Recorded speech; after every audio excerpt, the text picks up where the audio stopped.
है ना। हाँ, hello dear students, welcome to nucleus Chomu channel. First of all I want to introduce myself. I am doctor Manoj Kumar Sharma, HOD Biology in Nucleus Carrier Point and Faculty of Zoology. Today we are starting a topic called Animal Tissue. ठीक है बेटा, तो आज हम जो topic start कर रहे हैं वो है animal tissue. Then what is tissue?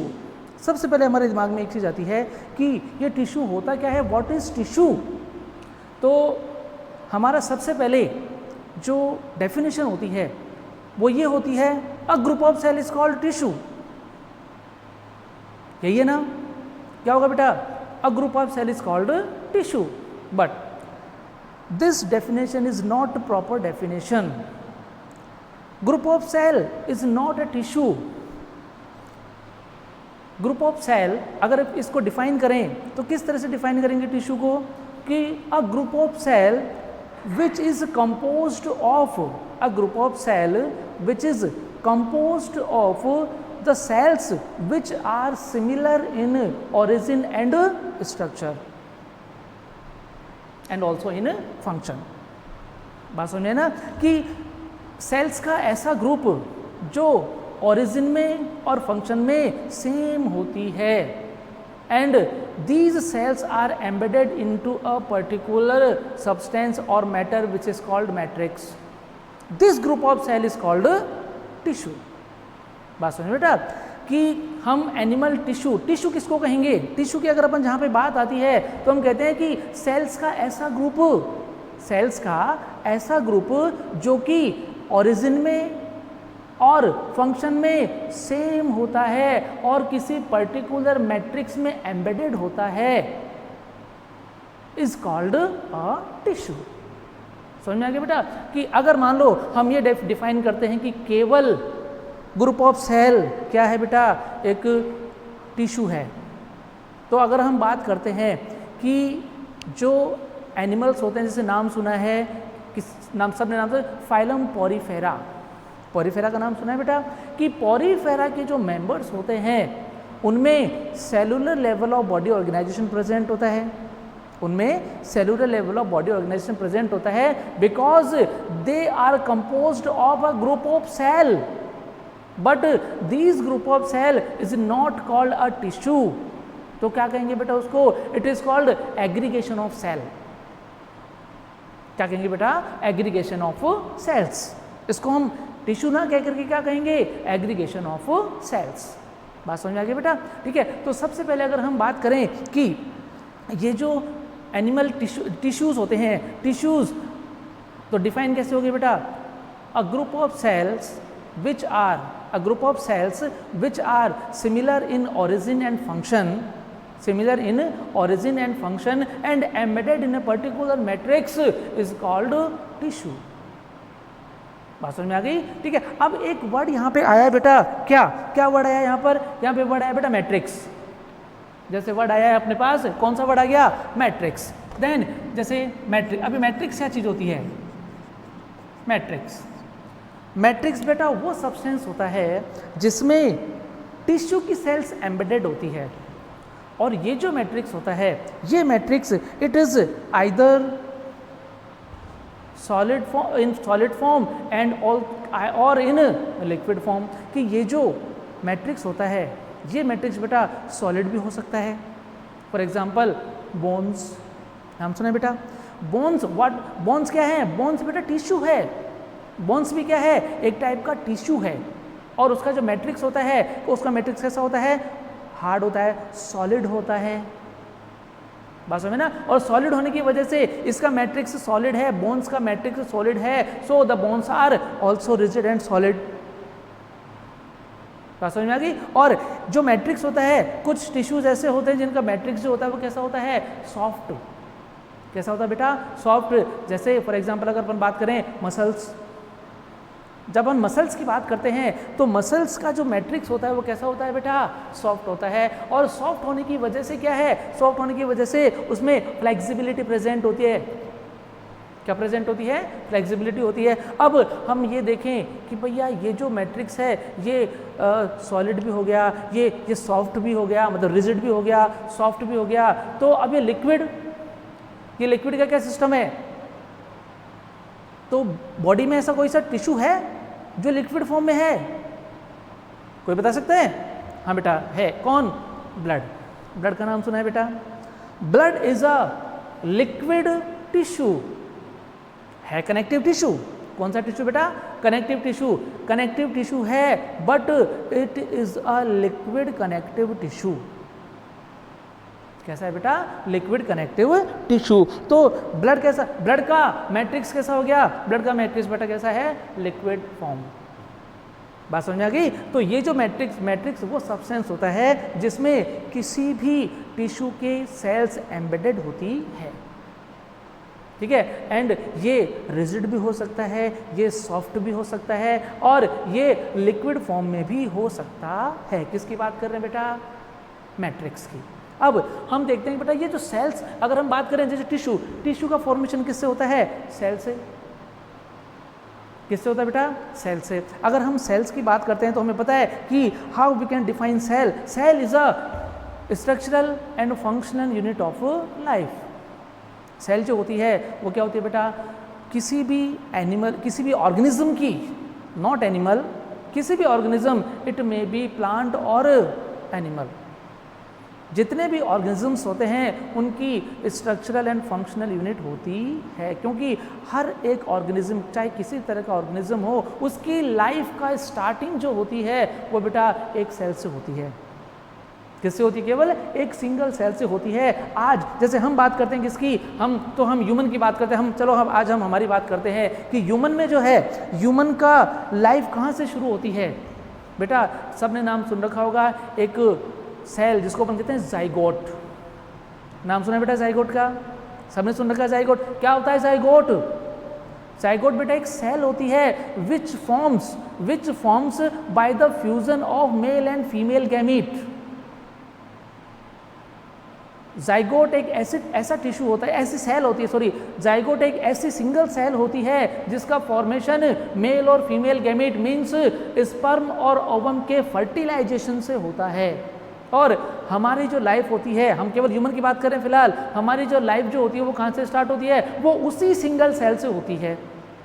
और एक उसी सिंगल सेल से लेकर के आज जो है हम जितने भी बड़े ऑर्गेनिज्म, जितने बड़े एनिमल, ह्यूमन बीइंग हो गए हैं, हम एक सेल से, उस सेल में डिवीजन होगा, उस डिवीजन से जो है वो क्या होगा? पूरी बॉडी का फॉर्मेशन होगा। लेकिन लाइफ का स्टार्टिंग कहाँ से हुई?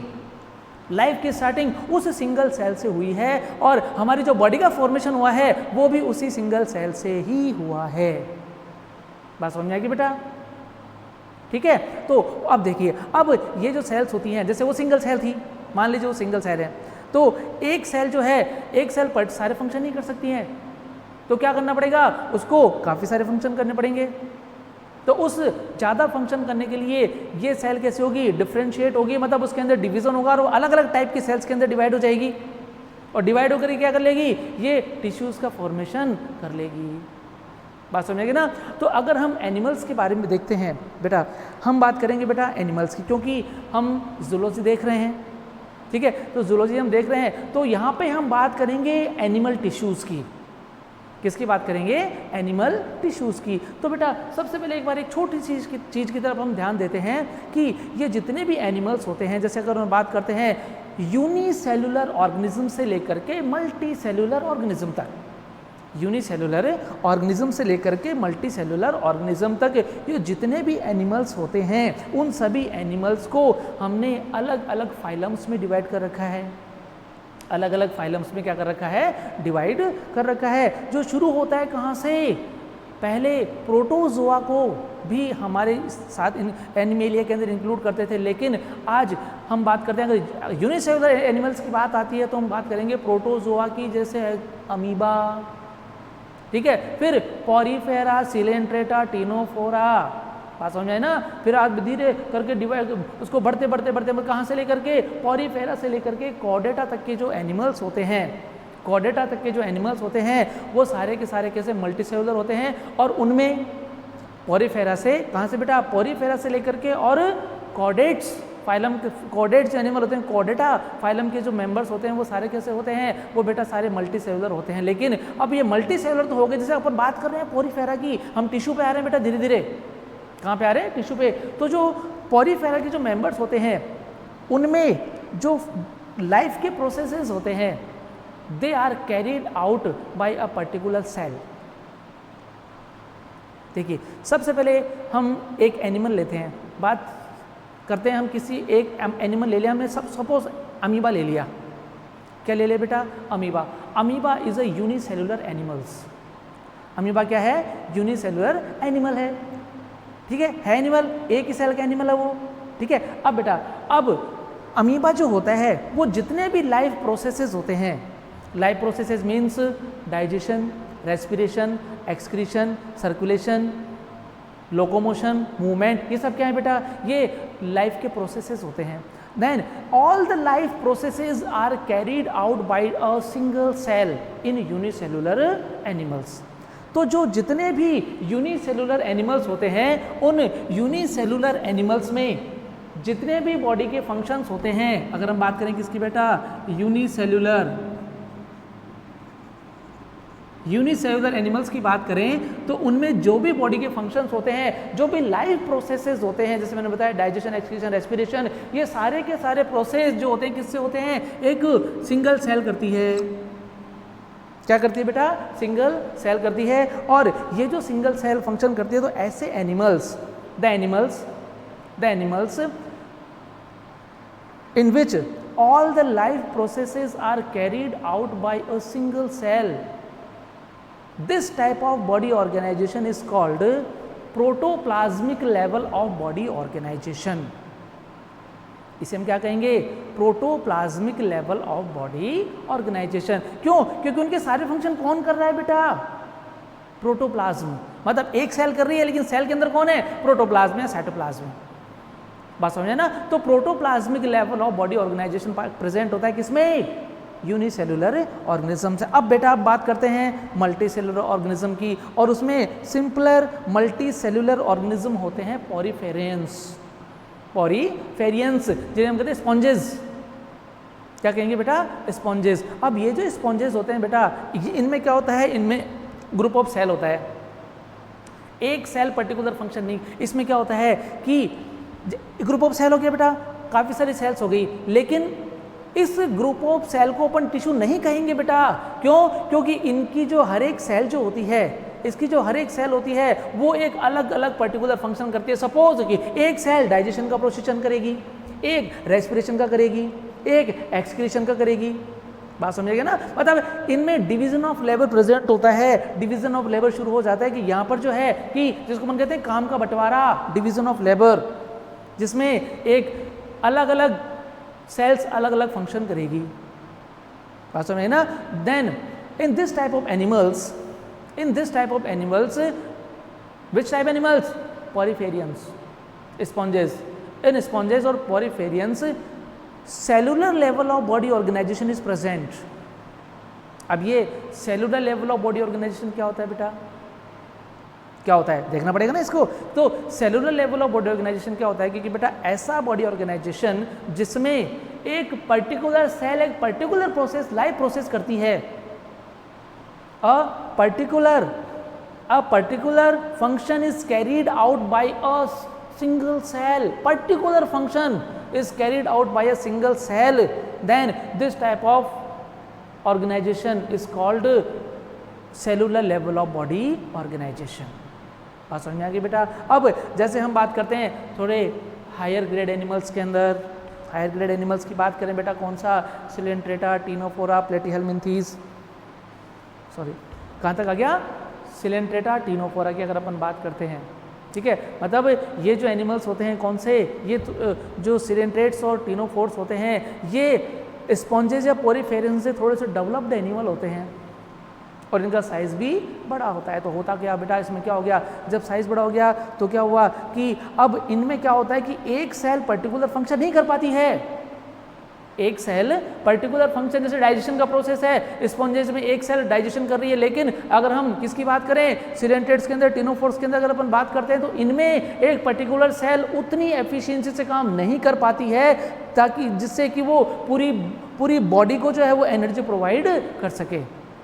डाइजेशन से एनर्जी मिलेगी, ठीक है, फूड से एनर्जी मिलेगी, तो वो एक पर्टिकुलर सेल क्या करेगी बेटा, वो पर्टिकुलर सेल जो होती है वो पूरी तरह से पूरी बॉडी को एनर्जी प्रोवाइड नहीं कर पाएगी। तो क्या होगा बेटा, अब उसमें क्या होगा, वो जो पर्टिकुलर सेल जो डाइजेशन कर रही है वो डिवाइड होकर के सिमिलर टाइप ऑफ सेल्स बनाएगी,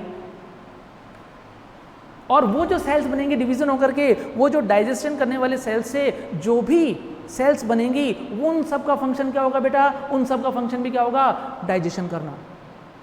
अब जो फंक्शन एक पर्टिकुलर सेल कर रही थी, अब वो पर्टिकुलर फंक्शन कौन कर रहा है, ग्रुप ऑफ सेल, वो जो सेल्स हैं उनका ग्रुप बन गया, और ये जो ग्रुप बन गया बेटा, ये ग्रुप क्या करेगा, अब डाइजेशन करेगा।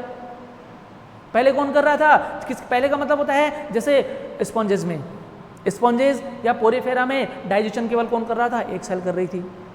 बात समझ आ गई ना। अब हम थोड़े हायर एनिमल्स के अंदर आ गए, तो उन हायर एनिमल्स में एक सेल डाइजेशन नहीं कर रही है, ग्रुप ऑफ सेल मिलकर के पर्टिकुलर फंक्शन कर रही है। ग्रुप ऑफ सेल्स मिलकर के क्या कर रही हैं, वो डाइजेशन का प्रोसेस कर रही हैं। Then this group of cells is called tissue. बात समझ आ गई ना। ये ग्रुप ऑफ सेल कैसा होगा बेटा, टिश्यू होगा। एक टिश्यू में जितनी भी सेल्स होती हैं वो सारी सिमिलर ओरिजिन की होती हैं और वो फंक्शन भी सिमिलर करती हैं। जैसे यहाँ पे अगर हमने बात की डाइजेशन का प्रोसेस जो होता है किसमें, किसकी बात कर रहे हैं बेटा, टिश्यू वाले में। तो ऐसे एनिमल्स जिसमें एक particular function group of cells करता है, and this type of organisation is called tissue level of body organisation. क्या कहेंगे इसको, tissue level of body organisation. बात समझ में आ गई यहाँ तक की बेटा, ठीक है। तो और अब इसके बाद में अगर आगे हायर एनिमल्स में जाते हैं तो हायर एनिमल्स थोड़े और साइज में बड़े तो कॉम्प्लेक्स होते हैं।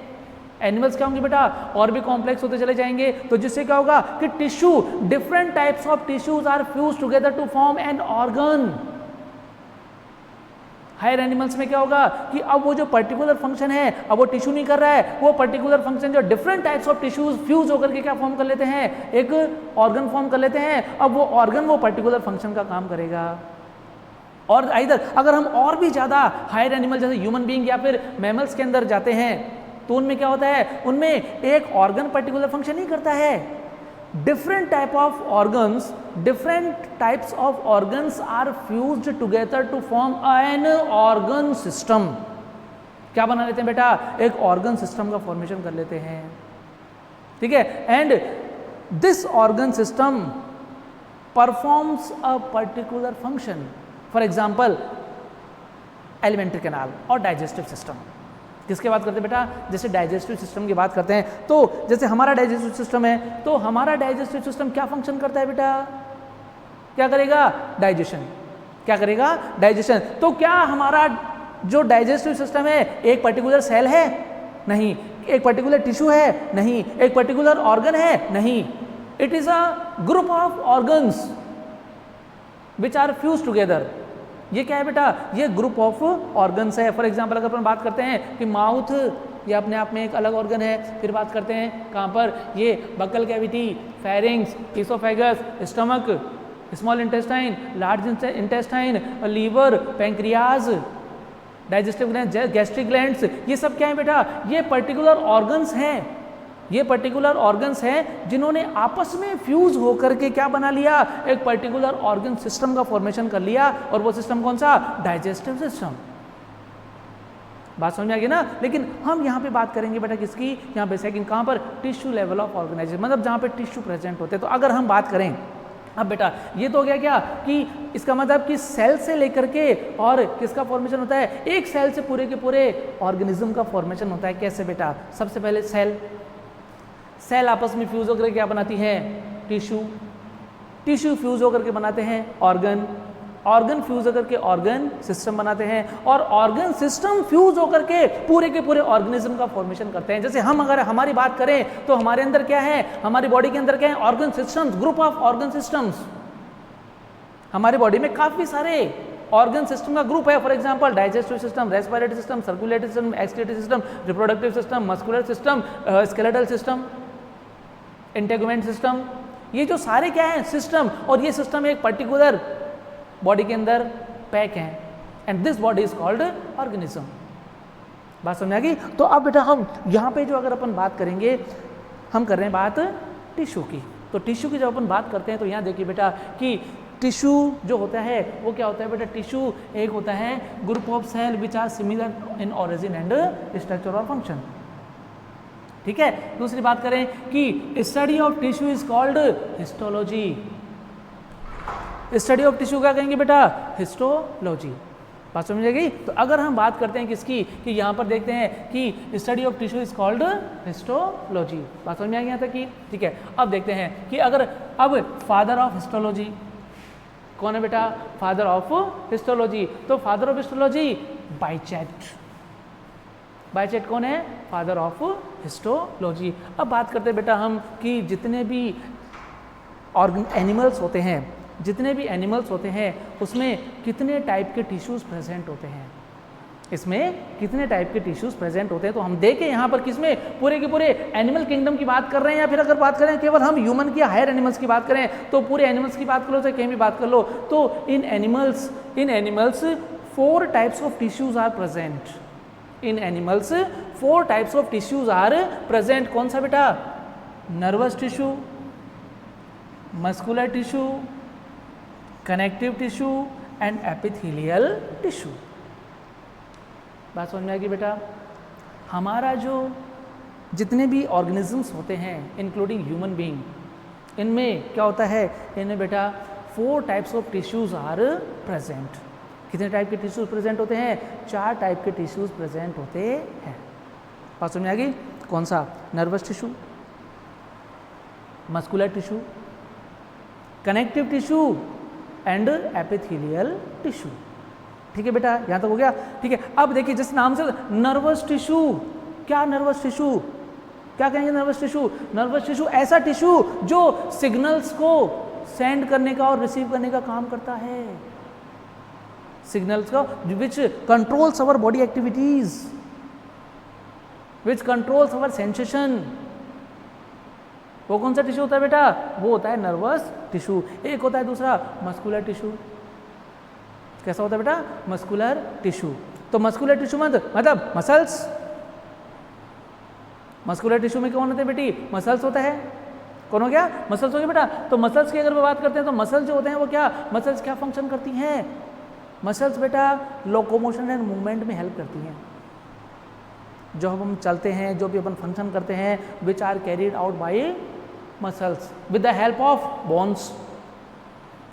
केवल मसल्स नहीं, फंक्शन मसल्स करेंगी लेकिन मूवमेंट या मूवमेंट कौन करेंगी, मसल्स की वजह से बोन्स।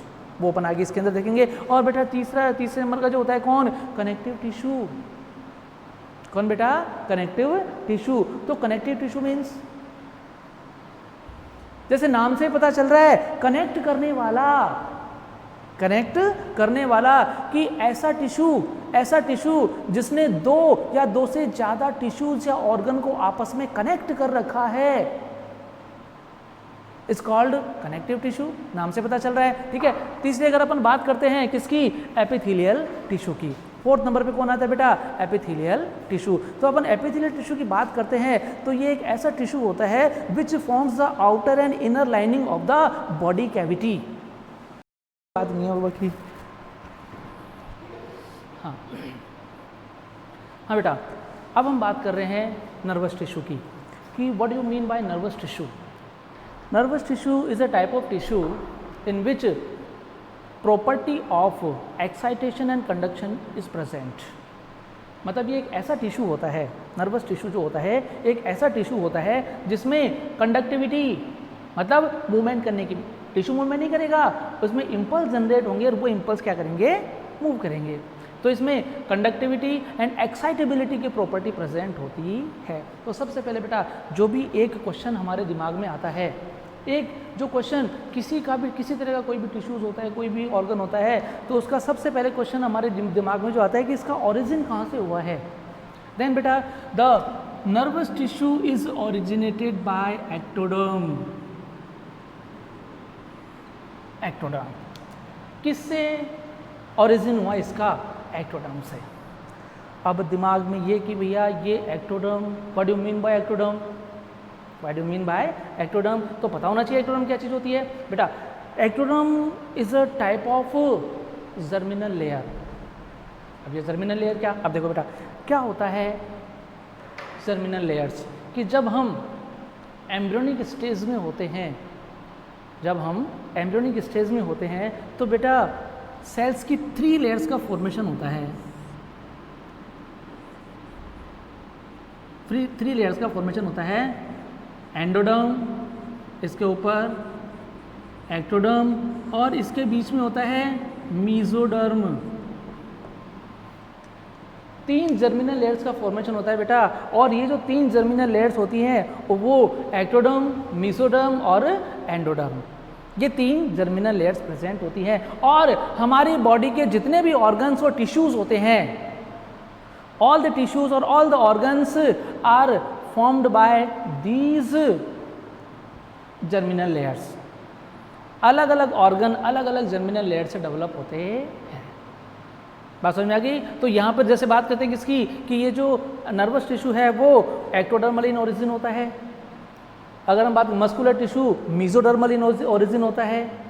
बात समझ में आ गई ना? तो ये हमें देखना होगा कि सबसे पहले जो क्वेश्चन ये अराइज होता है कि भाई इसका ओरिजिन कहाँ होता है। Then the nervous tissue is originated from ectoderm.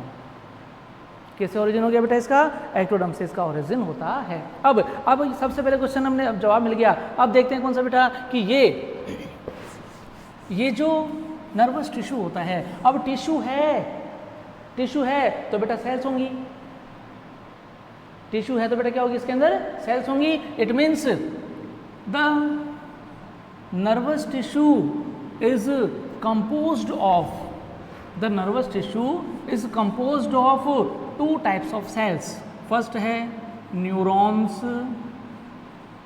नाम सुना हुआ है बेटा, न्यूरॉन्स, ठीक है। And the second one is glial cells और न्यूरोग्लियल सेल्स। ग्लियल सेल्स, बात समझ में आ गई बेटा? ये जो नर्वस टिश्यू है इसमें 2 टाइप के सेल्स प्रेजेंट होते हैं। 2 टाइप्स की सेल इसके अंदर प्रेजेंट होती है। पहला न्यूरॉन, पहला क्या होता है न्यूरॉन, और दूसरा होता है ग्लियल सेल्स। बात समझ में आ गई? अब हम इनके बारे में अलग अलग स्टडी करेंगे कि what is neuron and what is glial cell, ठीक है। तो सबसे पहले हम बात करते हैं बेटा किसकी, न्यूरॉन की। किसकी बात करेंगे? न्यूरॉन की। अगर अपन बात करते हैं तो सबसे पहले बेटा देखें कि न्यूरॉन की स्ट्रक्चर देखो बेटा, सामने दी हुई है। वो जो है वो क्या है बेटा, वो न्यूरॉन की स्ट्रक्चर होती है। तो देखिए अब न्यूरॉन का फॉर्मेशन जो होता है बेटा एम्ब्रियोनिक स्टेज में होता है। किस में होता है? एम्ब्रियोनिक स्टेज के अंदर होता है। और एम्ब्रियोनिक स्टेज में जब इनका फॉर्मेशन हो जाता है तो ड्यूरिंग डेवलपमेंट इनका कौन बेटा, सेंट्रोसोम। सेंट्रोसोम जानते हो बेटा? न्यूरॉन एक सेल है, सेंट्रोसोम एक सेल ऑर्गेनल होता है जो कि सेल डिवीजन में हेल्प करता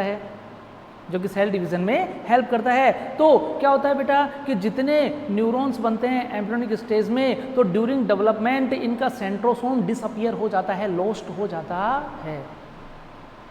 इनका सेंट्रोसोम क्या होता है बेटा, डिसअपियर हो गया। और सेंट्रोसोम के डिसअपियर होने की वजह से क्या फर्क पड़ा, क्या हुआ बेटा, इनमें कभी डिवीजन नहीं होगा। बात समझ में आ गया ना? तो हमारी बॉडी की न्यूरॉन्स ऐसी सेल होती हैं, हमारी बॉडी की जो न्यूरॉन्स होती हैं वो ऐसी सेल्स होती हैं जो अपने लाइफ में कभी डिवाइड नहीं होती है। बन कब जाती हैं? इनका फॉर्मेशन हो जाता है बेटा एम्ब्रियोनिक स्टेज में। एम्ब्रियोनिक स्टेज में ही इनका जितनी बननी होती है उतना एम्ब्रियोनिक स्टेज में इनका फॉर्मेशन हो जाता है, ठीक है। और एम्ब्रियोनिक स्टेज में फॉर्मेशन होने के बाद में जैसे ये डेवलपमेंट होता है हमारा, तो डेवलपमेंट ड्यूरिंग डेवलपमेंट इनका जो सेंट्रोसोम होता है वो कैसे हो जाता है? डिसअपियर हो जाता है, लॉस्ट हो जाता है, डिस्ट्रॉय हो जाता है।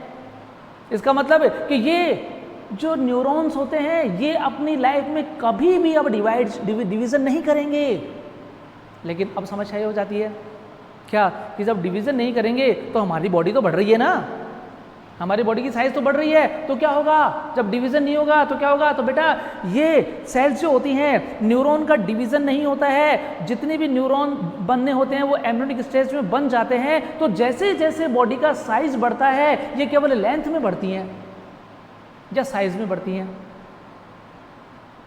नंबर में नहीं बढ़ेंगी। कैसे बढ़ेंगी? साइज में बढ़ेंगी। साइज में बढ़ने की वजह से ये जो होती हैं the neurons are the longest cells of the body. जो न्यूरॉन होती हैं विच आर ये क्या होती हैं? Longest cells of the body होती हैं। इनकी जो लेंथ होती है 0.1 मीटर से लेकर 0.1 मिलीमीटर से लेकर के अबाउट 2 मीटर तक होती है। बात समझ आएगी ना? मतलब ये कह सकते हैं कि इनकी ये जो the neurons are the longest cell of the body.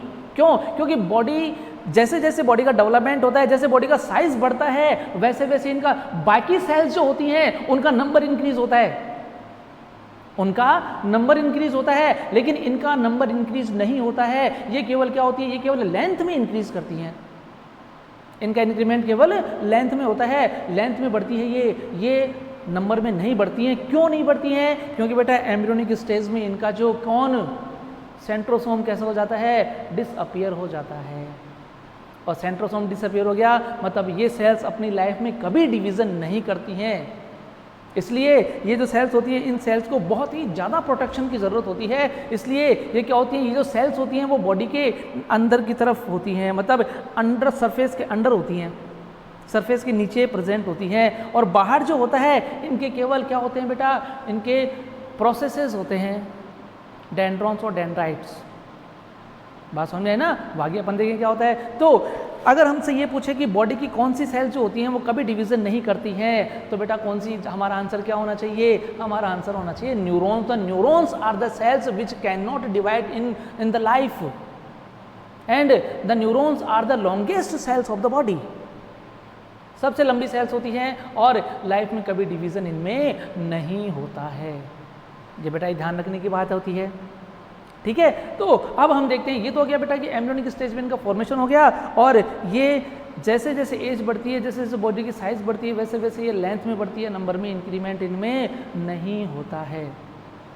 समझ में आ गई ना? अब देखते हैं बेटा, अब हम देखते हैं बेटा इस न्यूरॉन के स्ट्रक्चर, कि ये जो न्यूरॉन होता है इसकी स्ट्रक्चर कैसी होती है। तो यहाँ पे अगर स्ट्रक्चर देखते हैं तो बेटा एक जो न्यूरॉन होता है, एक न्यूरॉन के मेनली 2 पार्ट होते हैं। एक पार्ट होता है बेटा साइटोन, ठीक है, और दूसरे पार्ट होते हैं बेटा processes.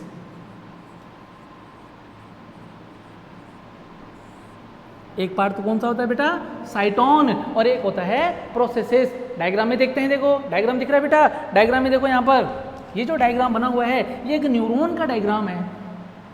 It is a typical diagram of neuron. अब देखते हैं साइटोन मतलब बेटा ये वाला पार्ट, ये वाला जो पार्ट होता है इस पार्ट को अपन क्या कहेंगे? साइटोन। और इस साइटोन से ये जो थ्रेड लाइक स्ट्रक्चर निकली हुई हैं उनको अपन कहेंगे प्रोसेसेस। बात समझ में आएगी बेटा? तो अगर हम बात करते हैं कि each neuron composed of 2 parts, first part is साइटोन, पहला पार्ट कौन सा हो गया बेटा? साइटोन, and the second one is processes, ठीक है। अब सबसे पहले बेटा हम बात करेंगे किसकी? साइटोन की। साइटोन की बात करें तो साइटोन की जब हम बात करते हैं बेटा, तो साइटोन जो होता है इसके दूसरे नेम्स भी होते हैं। साइटोन को हम सेल बॉडी भी कहते हैं, इसको हम सोमा भी कहते हैं, और पेरी कैरियन, ये बेटा चारों जो हैं कौन से, साइटोन, सेल बॉडी, दिख रहा है, cyton, cell body, soma and perikaryon, ये जो होते हैं ये बेटा ये एक ही स्ट्रक्चर के नाम हैं। And the साइटोन is the main part of neuron. Neuron का जो मेन पार्ट होता है वो कौन सा होता है बेटा, साइटोन, सोमा, पेरिकैरियन और सेल बॉडी।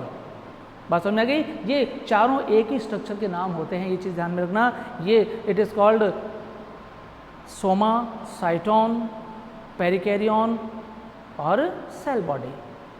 बात समझ में आ गई ना? और ये इसका मेन पार्ट होता है। अब देखो वो दिख रहा है बेटा वो मेन पार्ट वहाँ पर, ठीक है। हाँ, अब हम बात करते हैं कि ये जो साइटोन पार्ट होता है, इस साइटोन पार्ट मेन पार्ट है, और मेन पार्ट होने की वजह से इसमें all the cell organelles are present, all the cell organelles are present in cyton, excluding, किसको एक्सक्लूड किया है बताओ बेटा, सेंट्रोसोम। क्या नहीं होता है, सेंट्रोसोम। एक सेल में जितने भी सेल ऑर्गेनेल्स होते हैं, फॉर एग्जांपल अगर अपन बात करते हैं माइटोकॉन्ड्रिया, गोल्जी काय, राइबोसोम, लाइसोसोम, एंडोप्लाज्मिक रेटिकुलम, ये सारे जो सेल ऑर्गेनेल्स होते हैं वो सारे इसके अंदर प्रेजेंट होते हैं। केवल एक सेल ऑर्गेनेल नहीं होता है, और वो कौन सा नहीं होता है बेटा, सेंट्रोसोम। कौन सा नहीं होगा, सेंट्रोसोम। सेंट्रोसोम नहीं होगा, ठीक है। अब सेंट्रोसोम नहीं है, अगर सेंट्रोसोम नहीं है तो इसकी जगह पे दूसरा होना चाहिए। कुछ तो ऐसी चीज है जो इसको स्पेसिफिक बनाती है। एक तो सेंट्रोसोम नहीं है भैया, और सेंट्रोसोम नहीं है तो इसके बदले में कुछ तो मिलना चाहिए इसको। सेंट्रोसोम निकाल के फेंक दिया तो इसको कुछ तो चाहिए, लेकिन देते हैं बेटा। ऐसा नहीं है कि इसे सेंट्रोसोम ले लिया तो दिया कुछ नहीं।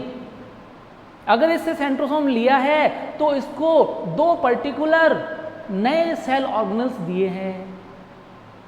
दो क्या दिए बेटा, दो पर्टिकुलर सेल ऑर्गेनेल्स इसके अंदर दिए गए हैं। और वो जो सेल ऑर्गेनेल्स होते हैं दो, जो इसकी स्पेसिफिसिटी होते हैं किसकी, न्यूरॉन की, जो इसके अंदर प्रेजेंट, तो बाकी किसी सेल के अंदर नहीं मिलेंगे। और वो कौन से होते हैं बेटा, एक तो होता है न्यूरोफाइब्रिल्स, एक होता है Nissl's granule. Neurofibrils and Nissl's granule, ये दो ऐसे सेल ऑर्गेनल होते हैं जो इसकी स्पेसिफिसिटी होते हैं और केवल इसी के अंदर प्रेजेंट होते हैं। तो अगर हम बात करें किसकी, सबसे पहले बात करते हैं पहले बेटा इसके अंदर कौन सा नया जो सेल ऑर्गेनल है वो कौन, बाकी के जो सेल ऑर्गेनल्स होते हैं बेटा उनकी स्ट्रक्चर हम सेल बायोलॉजी में पढ़ते हैं। जब सेल पढ़ते हैं तो उनकी स्ट्रक्चर हम पढ़ लेते हैं। यहाँ पर हम देखते हैं किसकी, एक तो सबसे पहले बात करते हैं Nissl's granule. Nissl's granule, Nissl's granule की बात करें, निसल बेटा साइंटिस्ट का नाम है। निसल किसका नाम है, साइंटिस्ट का नाम है जिसने इसको डिस्कवर किया था। कि अब ये निसल ग्रेन्यूल होते क्या हैं, क्या होते हैं निसल ग्रेन्यूल, ये देखना पड़ेगा अपने को। देखा बेटा, हमने नाम सुना है सबने बेटा, एंडोप्लाज्मिक रेटिकुलम, सबने नाम सुना है, एंडोप्लाज्मिक रेटिकुलम। और ये जो एंडोप्लाज्मिक रेटिकुलम होती है ये बेटा दो टाइप की होती है, ये भी हमने को पता है। अगर हम बात करते हैं किसकी, एंडोप्लाज्मिक रेटिकुलम की बात करें तो ये जो एंडोप्लाज्मिक रेटिकुलम होती है बेटा कितने टाइप की होती है, दो टाइप की, स्मूथ एंडोप्लाज्मिक रेटिकुलम और रफ एंडोप्लाज्मिक रेटिकुलम। मतलब SER और RER दो तरह की क्या होती है इसके अंदर, सभी सेल्स में लगभग। एंडोप्लाज्मिक रेटिकुलम दो तरह की, कौन सी, स्मूथ एंडोप्लाज्मिक रेटिकुलम और रफ एंडोप्लाज्मिक रेटिकुलम। अब ये जो रफ एंडोप्लाज्मिक रेटिकुलम है ये रफ क्यों होती है, इसको हम रफ क्यों कहते हैं बेटा, रफ इसलिए कहते हैं क्योंकि इसकी जो सरफेस होती है, अगर हम बात करें कि suppose this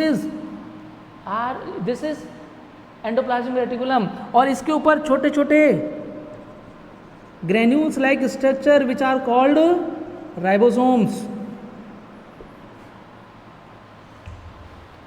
rough endoplasmic reticulum rough इसलिए होती है क्योंकि इसके ऊपर राइबोसोम प्रेजेंट होते हैं। क्या प्रेजेंट होते हैं बेटा, इसके ऊपर राइबोसोम्स प्रेजेंट होते हैं, इसलिए क्या होती है, रफ। बात समझ में आ गई, ठीक है। अब होता क्या है, हम किसकी बात कर रहे हैं बेटा, केवल न्यूरॉन्स की बात कर रहे हैं। तो यहाँ पर देखिए ये जो रफ एंडोप्लाज्मिक रेटिकुलम होती है, ये रफ एंडोप्लाज्मिक रेटिकुलम छोटे छोटे फ्रैगमेंट्स में टूट जाती है। ये छोटे छोटे फ्रेगमेंट में क्या हो गई, ये टूट गई। और ये जो टूटा हुआ पार्ट होता है, ये एंडोप्लाज्मिक रेटिकुलम का जो ये मेम्ब्रेनस पार्ट होता है, ये मेम्ब्रेनस पार्ट इस राइबोसोम के चारों तरफ रैप हो जाता है। राइबोसोम के चारों तरफ रैप होकर के एक ग्रेन्यूल लाइक स्ट्रक्चर का फॉर्मेशन कर लेता है, and this granule is called Nissl's granule. इस ग्रेन्यूल को अपन क्या कहेंगे बेटा, निसल्स ग्रेन्यूल। तो समझ में आ गया कि निसल ग्रेन्यूल का फॉर्मेशन कैसे होता है। निसल ग्रेन्यूल का फॉर्मेशन होता है बेटा RER के फ्रेगमेंटेशन से। RER टूट जाती है और इसका जो RER का जो पार्ट होता है वो जो इसके साथ राइबोसोम जुड़ा हुआ है, उस राइबोसोम के चारों तरफ रैप हो जाती है, मतलब चारों तरफ से कवर कर लेती है और एक ग्रेन्यूल लाइक स्ट्रक्चर का फॉर्मेशन कर लेती है, और this granule is called Nissl's granule. And what is the function of Nissl granule, बता सकते हो एनीबडी? यस बेटा, इसके अंदर कौन है, इस निसल ग्रेन्यूल के अंदर कौन है, राइबोसोम। और राइबोसोम का फंक्शन क्या होता है बेटा, प्रोटीन सिंथेसिस। क्या होता है, protein synthesis. So the function of Nissl granule is protein synthesis also. क्या फंक्शन है इसका बेटा, इसका एक ही फंक्शन हो गया, क्या इसका फंक्शन हो गया, प्रोटीन सिंथेसिस। बात समझ में आ रही ना। तो यहाँ पे जो अगर अपन बात करें कि निसल्स ग्रेन्यूल का फॉर्मेशन RER के फ्रेगमेंटेशन से होता है, और इनका फंक्शन होता है कि क्या फंक्शन होता है बेटा, इनका फंक्शन होता है क्या, प्रोटीन सिंथेसिस। बात समझ में आ गई। जो राइबोसोम का फंक्शन होगा वही इसका फंक्शन होता है। ठीक है बेटा। अब आगे बात करते हैं इसकी। फर्स्ट तो अपने पास कौन हो गया बेटा, निसल्स ग्रेन्यूल। पहले हमने किसकी बात कर ली बेटा, निसल्स ग्रेन्यूल की। अब एक हमारे पास दूसरा इसका सेल ऑर्गेनल और प्रेजेंट है, जो कि केवल किस में होता है, न्यूरॉन्स के अंदर प्रेजेंट होता है। तो वो कौन सा हो गया बेटा, जैसे मैंने बताया न्यूरोफाइब्रिल्स। क्या होते हैं बेटा, न्यूरोफाइब्रिल्स बी। ये जो न्यूरोफाइब्रिल्स होते हैं बेटा, दिखाई दे रहे हैं यहाँ पर, इसके अंदर जो रेड कलर के जो थ्रेड लाइक स्ट्रक्चर प्रेजेंट होते हैं, they are called Nissl's granules. तो Nissl's granules are the small thread like structure present in a neuron, and their function is to transfer or conduct nerve impulse। ये जो thread like structure neuron के अंदर दिख रही है red colour की, दिखाई दे रहा है ऊपर अंदर की तरफ जो small thread like structure present है, विच आर कॉल्ड क्या है बेटा, ये है न्यूरोफाइब्रिल्स। और इनका फंक्शन होता है, ये फंक्शन करती हैं किसका, ये फंक्शन करती है बेटा नर्व इम्पल्स के ट्रांसमिशन का, कि नर्व इम्पल्स को ट्रांसमिट करने का काम करती है। बात समझ ना। और इन्हीं की वजह से इनमें एक्साइटेशन और कंडक्शन की प्रॉपर्टी प्रेजेंट होती है, जिसकी वजह से कि जो नर्व इम्पल्स होता है, इम्पल्स बेटा, इम्पल्स क्या चीज़ होती है बेटा, इम्पल्स बेटा जब हमारी बॉडी को किसी तरह का कोई स्टिमुलेशन मिलता है, तो इसकी वजह से हमारी जो सेल होती है, न्यूरॉन जो होती हैं, उनके पोटेंशियल डिफरेंस जो होता है वो चेंज हो जाता है, और उस चेंज्ड पोटेंशियल डिफरेंस को हम क्या कहते हैं, इम्पल्स। और ये जो इम्पल्स होता है, ये जो चेंज पोटेंशियल डिफरेंस है, ये इम्पल्स जो होता है वो कहाँ तक जाता है, ब्रेन तक। तो मतलब कंडक्ट होकर के कहाँ तक जा रहा है, ब्रेन तक जा रहा है। और ब्रेन वापस से इसको क्या करेगा, वापस से इस जो ब्रेन तक इम्पल्स गया है उसके अगेंस्ट वापस से दूसरा इम्पल्स भेजेगा उस रिसेप्टर ऑर्गन तक। फॉर एग्जाम्पल अगर अपन बात करते हैं कि हमारे किसी ने सुई चुभाई, सुई चुभाने का दर्द कहाँ तक पहुँचा, ब्रेन तक। ब्रेन हाथ को कहेगा हाथ हटा ले, तो जो हाथ हटाने का जो इम्पल्स है वो कहाँ से आया है, ब्रेन से। और दर्द का इम्पल्स कहाँ पे गया, कैसे गया है, दर्द का इम्पल्स गया है बेटा हाथ से, जहाँ पे सुई चुभी है वहाँ से लेकर के ब्रेन तक गया है, और हाथ को हटाने का जो इम्पल्स है वो ब्रेन से हाथ तक आया है। This is called conduction of impulse और ट्रांसमिशन ऑफ इम्पल्स। बात समझ में आई ना। तो यहाँ पर बेटा दो ऑर्गन की हमने बात कर ली, दो ऑर्गेनल्स की बात कर ली हमने। एक होता है कौन, निसल्स ग्रेन्यूल, और दूसरा होता है कौन सा बेटा, दूसरा होता है हमारा न्यूरोफाइब्रिल। निसल्स ग्रेन्यूल का फंक्शन होता है प्रोटीन सिंथेसिस, और न्यूरोफाइब्रिल का फंक्शन होता है क्या, कंडक्शन ऑफ इम्पल्स। बात समझ में आ गई यहाँ तक की। चलो अब देखते हैं बेटा, अब इसमें देखें कि ये हमने किसकी बात कर ली, साइटोन की और सेल बॉडी की। किसकी बात कर ली बेटा, साइटोन की और सेल बॉडी की। यहाँ पर अगर हम देखते हैं बेटा तो यहाँ पे दूसरी जो स्ट्रक्चर होती है किसमें, न्यूरॉन में। न्यूरॉन की जो दूसरी स्ट्रक्चर होती है विच इज कॉल्ड प्रोसेसेस, इसको हम क्या कहेंगे, processes. Then what are processes, ये प्रोसेसेस क्या होते हैं, how can you define processes, क्या चीज होती है प्रोसेसेस। तो बेटा यहां देखिए, the thread like projections arises from the cyton are called processes. The thread like structure which are arises from the cyton are called processes. दिख रहा है, वो जो साइटोन है उसमें जो धागे जैसी स्ट्रक्चर निकली हुई है वो सारे क्या है, वो बेटा प्रोसेसेस है सारे। कैसे हैं, प्रोसेसेस। तो अगर हम बात करें तो अगर प्रोसेसेस की बात करते हैं तो एक न्यूरॉन में दो टाइप के प्रोसेसेस होते हैं। एक न्यूरॉन में दो टाइप के क्या होंगे बेटा, प्रोसेसेस होंगे। एक होगा कौन, एक्सॉन, एक क्या होगा, एक्सॉन, और दूसरा होगा डेंड्रॉन। एक तो क्या होगा बेटा, एक्सॉन, और दूसरे क्या होंगे, डेंड्रॉन्स। बात समझेंगे। अब अगर अपन बात करते हैं सबसे पहले किसकी बात करेंगे, एक्सॉन की। तो बेटा कैसे पहचानेंगे कि कौन सा डेंड्रॉन है और कौन सा एक्सॉन है। वो जो डायग्राम दिख रहा है उस डायग्राम में हम कैसे, चलो डायग्राम में तो हमने लेबलिंग कर रखी है, डायग्राम में हमने लेबलिंग कर रखी है, लेकिन अगर हमें कोई विदाउट लेबलिंग का डायग्राम बनाया जाए या हमारे सामने कोई न्यूरॉन ला करके रख दिया जाए तो हम और हमसे ये पूछा जाए कि इनमें से एक्सॉन को बताओ कौन सा है, तो कैसे बताएंगे,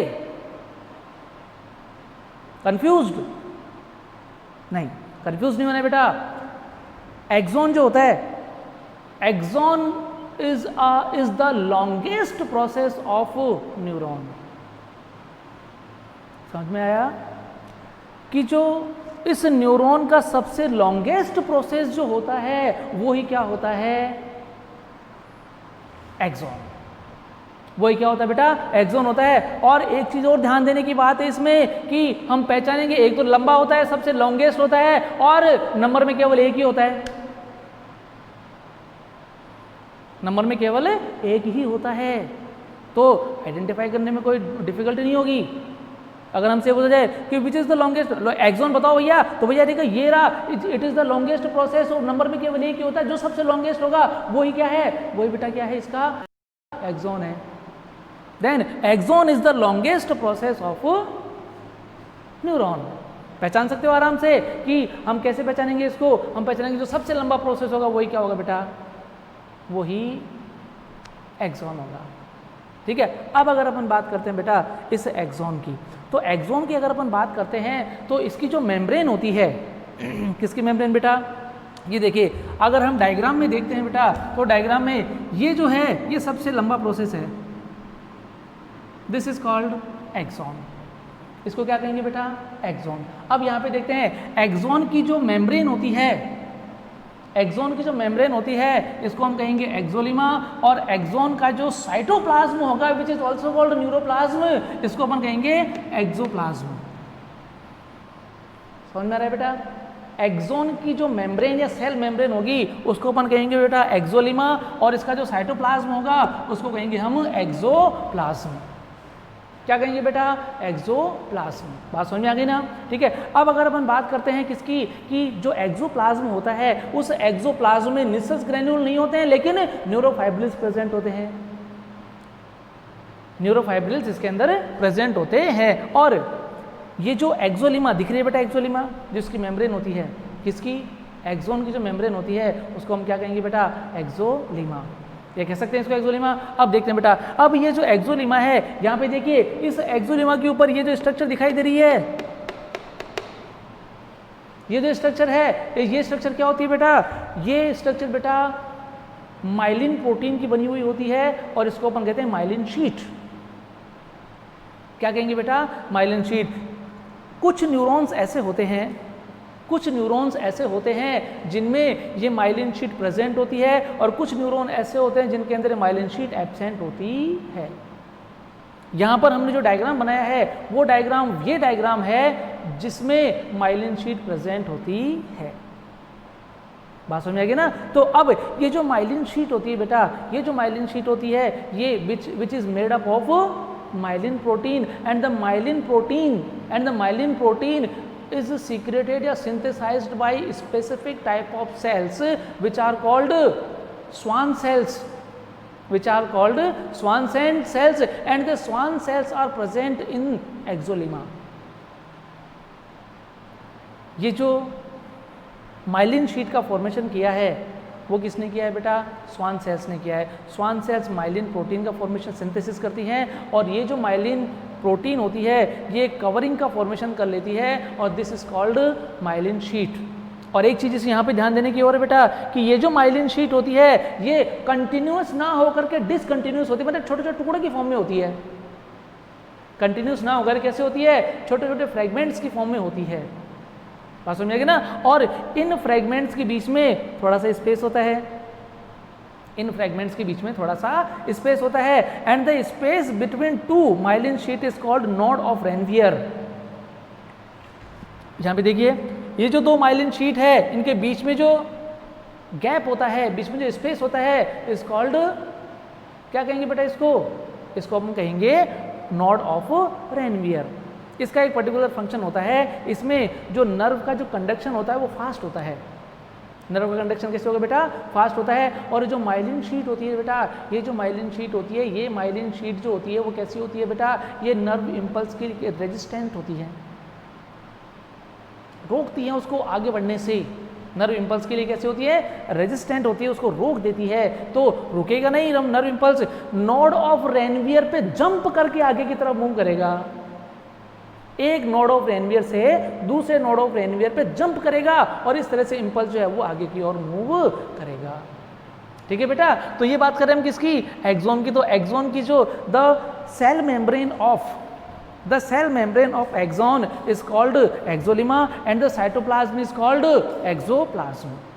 बात समझ में आ गई। And the axolemma contains myelin sheet and this sheet is made up of myelin protein and the myelin protein is secreted by Schwann cells which are present in exolemma।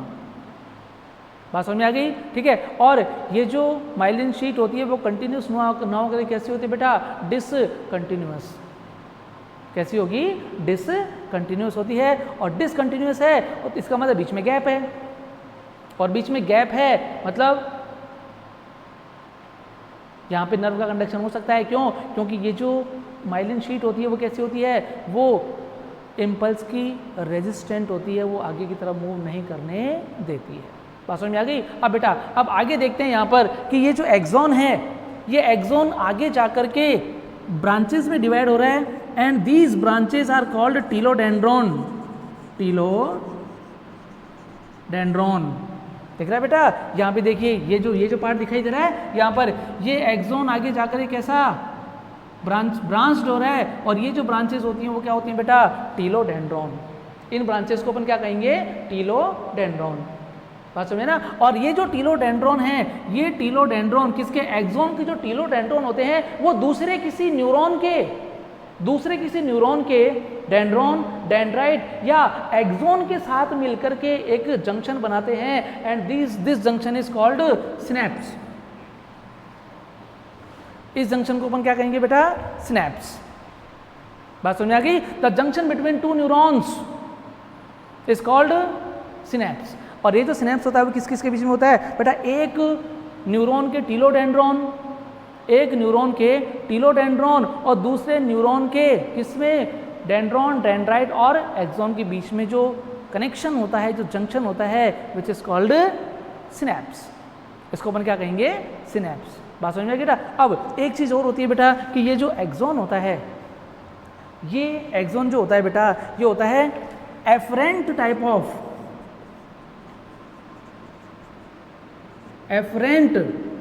Of neuron या process. ये जो process होता है वो क्या होता है बेटा? इफरेंट, सॉरी कैसा होता है बेटा, इफरेंट टाइप ऑफ न्यूरॉन। बेटा ये जो इफरेंट और एफरेंट दो वर्ड होते हैं, ठीक है। एफरेंट का मतलब क्या होता है बेटा, एफरेंट का मतलब होता है पास में लाना, और इफरेंट का मतलब होता है दूर भेजना।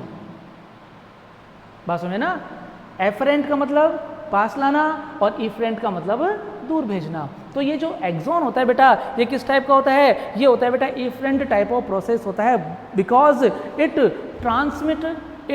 Transmit nerve impulse away from the साइटोन।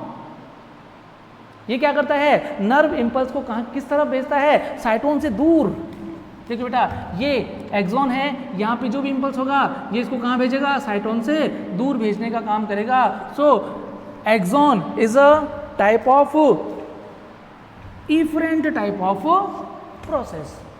कैसा होता है, इफरेंट टाइप का होता है कि ये नर्व इम्पल्स को कैसे बेटा, नर्व इम्पल्स को कहाँ पे लेके जा रहा है, अवे फ्रॉम द साइटोन या सेल बॉडी। बात समझ आ गई यहाँ तक की।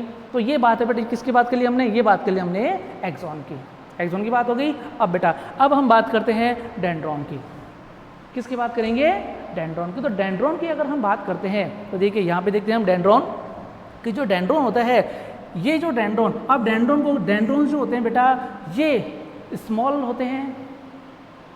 कैसे प्रोसेस होते हैं, छोटे होते हैं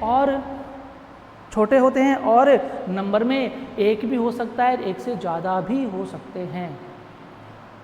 बात समझ में आ गया ना। अगर किसी न्यूरॉन में एक ही प्रोसेस है तो वो केवल एक्सॉन होगा। अगर हमसे ये पूछें कि भाई चलो ये सेल है, इसके अंदर तो केवल ये न्यूरॉन है, इसमें केवल एक ही प्रोसेस है, लेकिन वो जो प्रोसेस होगा वो क्या होगा बेटा, वो केवल एक्सॉन होगा। बात समझेगा ना। अगर किसी न्यूरॉन में एक प्रोसेस है तो वो केवल क्या है, एक्सॉन। इसका मतलब उसमें डेंड्रॉन एब्सेंट है। लेकिन अगर एक्सॉन और डेंड्रॉन दोनों होंगे तो बेटा एक्सॉन बड़ा होगा, लॉन्गेस्ट होगा, और डेंड्रॉन हमेशा छोटा होगा। तो इट में बी वन और मोर देन वन, एक भी हो सकता है, एक से ज़्यादा भी हो सकता है, और एब्सेंट भी हो सकता है, दोनों हो सकते हैं। बात समझ में ना। लेकिन यहाँ पे अगर अपन बात कर रहे हैं कि जो डेंड्रॉन होता है, डेंड्रॉन जो होते हैं बेटा ये स्मॉल प्रोसेसेस होते हैं, और उनका नंबर जो होता है वो एक भी हो सकता है, एक से ज़्यादा भी हो सकता है। लेकिन ये कैसे होते हैं बेटा, ये स्मॉल होते हैं, किससे, एक्सॉन से। ठीक है बेटा। अब द ब्रांचेस ऑफ, अब देखो यहाँ पे देखिए आगे डेंड्रॉन जो होता है वो भी आगे जाकर के क्या हो रहा है, ब्रांच्ड हो रहा है, वो भी आगे जाकर के ब्रांचेस के अंदर डिवाइड हो रहा है। And the branches of dendrons are called dendrites.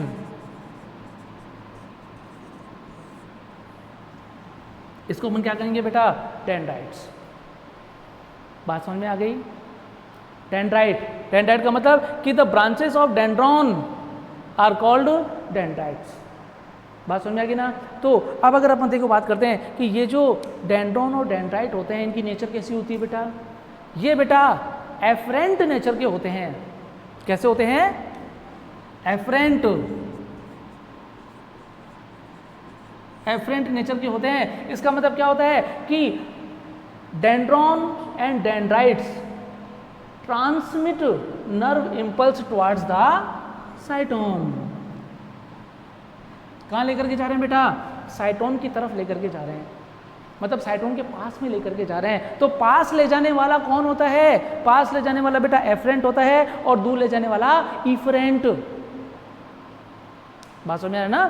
तो डेंड्रॉन्स एंड डेंड्राइट्स जो होते हैं बेटा वो किस नेचर के होते हैं, वो एफरेंट नेचर के होते हैं। एफरेंट नेचर के हो गए। एफरेंट मतलब ये नर्व इंपल्स का जो ट्रांसमिशन वो किस तरफ करते हैं, वो करते हैं बेटा टुवर्ड्स साइटोन। किस तरफ करेंगे, साइटोन की तरफ करेंगे। ठीक है। और जो एक्सॉन होता है, एक्सॉन कैसे करेगा, एक्सॉन इफरेंट टाइप का होता है। वो क्या करेगा कि वो इंपल्स को ट्रांसमिट करेगा अवे फ्रॉम द साइटोन, साइटोन से दूर ले जाने का काम करेगा कौन, एक्सॉन। बात समझ में बेटा। तो ये जो है ये बेटा दो तरह के क्या होते हैं इसके अंदर प्रोसेसेस होते हैं। तो यहाँ पर बेटा अगर हम बात करते हैं किसकी, देखो कि अगर हम बात करें तो जो कौन किसकी बात है, अगर हम न्यूरॉन की बात करते हैं तो बेटा न्यूरॉन जो होता है उसके अंदर दो तरह के स्ट्रक्चर होती है। पहला कौन, पहले की अगर अपन बात करते हैं वो होता है न्यूरॉन। दो तरह की सेल्स होती है, सॉरी इसके न्यूरॉन के अंदर एक होता है सेल बॉडी, साइटोन, पेरिकैरियन और सोमा। बात समझेगी ना, ये इसके होते हैं। फिर और दूसरा होता है प्रोसेसेस। दूसरे क्या होते हैं बेटा, प्रोसेसेस। प्रोसेसेस होते हैं तो प्रोसेसेस जो होते हैं बेटा, क्या जो साइटोन होता है वो मेन पार्ट होता है किसका, न्यूरॉन का। न्यूरॉन का क्या होता है बेटा, मेन पार्ट होता है कौन, साइटोन। और साइटोन में बेटा क्या, साइटोन के अंदर कौन सारे के सारे सेल ऑर्गेनेल्स प्रेजेंट होते हैं, केवल क्या एब्सेंट होगा, सेंट्रोसोम। क्या एब्सेंट होगा बेटा, सेंट्रोसोम इसके अंदर क्या होगा, एब्सेंट होगा। और जब सेंट्रोसोम एब्सेंट होगा तो मतलब न्यूरॉन कभी अपनी लाइफ में डिवाइड नहीं करेगा। सेकंड पार्ट बेटा, सेकंड जो होता है इसके अंदर होता है processes. And the processes are the thread like structure, thread like structures arises from the cytone, and these processes are of two types, axon and dendron. Axon is the longest process, axon is the longest process of neuron. longest process होता है इसका neuron का, कौन, axon। ठीक है बेटा। और and the branches of axon is called telodendron, and the telodendron forms synapse with the dendron, dendrite और axon of the another neuron। बात समझ आ गई ना तक कि दूसरे न्यूरॉन के साथ ही बनाएगी। और देखा यहाँ पर ये जो एक्सॉन होता है उसकी जो the membrane of the cell membrane of axon is called, the cell membrane of axon is called axolemma, and the cytoplasm of axon is called axoplasm. बात समझ आ गई ना यहाँ तक कि। एंड एक्सॉन के ऊपर माइलिन शीट प्रेजेंट होती है which is made up of myelin protein, and the myelin protein is synthesized by Schwann cells which are present in exolemma। किस में प्रेजेंट होती है, एक्सोलीमा के ऊपर प्रेजेंट होती है बेटा। बात समझ में आ गई यहाँ तक कि। चलो इसके बाद में अब ये बात होगी इसकी बेटा। और ये जो है एक्सॉन जो होता है ये बेटा किस नेचर का होता है, इफरेंट टाइप ऑफ होता है, इफरेंट टाइप ऑफ प्रोसेस होता है। मतलब ये क्या करता है, ये इम्पल्स को axon transmit impulse away from the cytone, so it is a different type of process। ठीक है। दूसरी अगर अपन बात करते हैं कहाँ पर, दूसरे जो होते हैं वो होते हैं बेटा डेंड्रॉन्स। डेंड्रॉन्स जो होते हैं वो स्मॉल प्रोसेसेस होते हैं, ये नंबर में 1 भी हो सकता है, मोर देन 1 भी हो सकता है, but they are smaller than axon. बात समझ आ गई ना। और the branches of dendrons, the branches of dendrons are called dendrites. Dendron and dendrites are, dendron and dendrites are कैसे होते हैं बेटा, एफरेंट इन नेचर। एफरेंट मतलब dendron and dendrite transmit impulse towards the cyton. Cyton की तरफ वो इसको क्या, किसको लेके आते हैं, ये साइटोन की तरफ इम्पल्स को लेके जाने का काम करते हैं। बात समझ में आएगी बेटा। तो ये जो है अब ये दोनों तरह के, एक तो हो गया इफरेंट और एक हो गया एफरेंट। ठीक है। अब बेटा ये हमने बात कर ली किसकी, न्यूरॉन की। ये बात कर ली हमने किसकी, न्यूरॉन्स की बेटा हमने ये बात कर ली। अब इसमें जो दूसरे टाइप की सेल्स होती हैं नर्वस टिश्यू में, दूसरे टाइप की सेल्स जो होती हैं they are called glial cells. इनको अपन क्या कहेंगे बेटा, glial cells. And what are the glial cells. अभी ग्लियल सेल्स होती क्या हैं, क्या होती हैं बेटा ग्लियल सेल्स। ठीक है। ग्लियल सेल्स बेटा होती नर्वस टिश्यू की सेल्स हैं, लेकिन इनका जो सेंट्रोसोम होता है वो प्रेजेंट होता है। इनमें जो सेंट्रोसोम होता है वो प्रेजेंट होता है। It means they can divide, ये डिवाइड हो सकती हैं। और ये जो होती हैं बेटा ये इस न्यूरॉन के चारों तरफ प्रेजेंट होती हैं, और चारों तरफ प्रेजेंट होने की वजह से क्या करती हैं, इसको प्रोटेक्ट करती हैं, न्यूरॉन को प्रोटेक्ट करती है, इनको न्यूट्रिशन देती है, एंड वियरिंग एंड टीयरिंग में हेल्प करती है।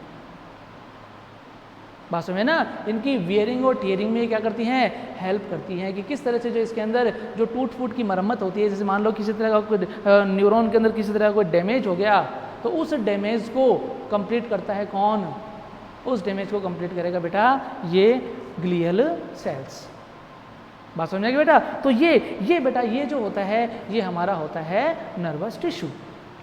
ये हमने आज किसकी बात कर ली, नर्वस टिश्यू की बात कर ली कि जो नर्वस टिश्यू होते हैं, बस इस चीज़ का ध्यान रखना बेटा कि इसके अंदर कैसा, इसके अंदर कंडक्टिविटी और एक्साइटेबिलिटी, कंडक्टिविटी और एक्साइटेबिलिटी की प्रॉपर्टी होती है। अब ये जो डायग्राम बना हुआ है बेटा, इस डायग्राम को बड़े ही ढंग से तरीके से जो है अपनी अपनी कॉपीज़ के अंदर इस डायग्राम को ड्रॉ करना है। और जो भी यहाँ पे मटेरियल मिल रहा है बेटा, यहाँ पे जो भी आपको मिलेगा वो बिल्कुल अकॉर्डिंग टू नीट मिलेगा बेटा, at the foundation level, at the level of foundation. तो जो भी बेटा जो भी आपको नोट्स दिए जा रहे हैं, जो भी वीडियो आप लोगों को मिल रहे हैं, उनको ध्यान से देखें, उनको पढ़ें, नोट्स को पढ़ें।